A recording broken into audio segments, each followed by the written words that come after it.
sifatida biz viloyat komissiyasi turgan muassasani tanlaymiz.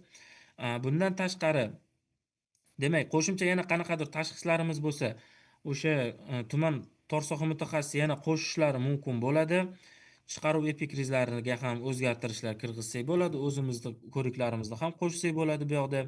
Hamma ma'lumotlarimizni qaytadan to'ldirib, o'zimizning muassasada o'tkazilgan ko'riklarni ham biriktirib qo'yishimiz mumkin bo'ladi. Masalan, mana shu ko'rikni bu bizda o'tkazildi, qo'shish tugmasini bosib qo'shib qo'yamiz va laboratoriya tekshiruvlariga keladigan bo'lsak, bu yoqda ham o'sha laboratoriyamizda o'tkazilgan bizning tekshiruvlarimizni bu yoqqa demak tortib qo'ysak bo'ladi. Ya'ni tuman tor soha mutaxassisi orqali. Ko'riklarida ham xuddi mana shunaqa tartibda ishlaydi. Kerakli ko'riklarni hammasini tanlab chiqib, o'sha bosh og'rig'i bo'ladimi, boshqasi bo'ladimi, qo'shish tugmasini bosib biriktirib ketsak bo'ladi.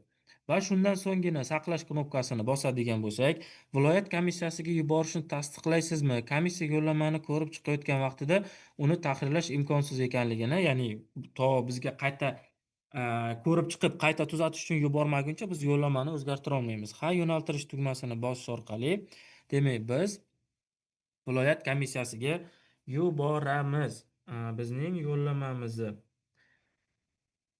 Mana shu tartibda, demak, biz tuman tor soha mutaxassisidan yuboramiz.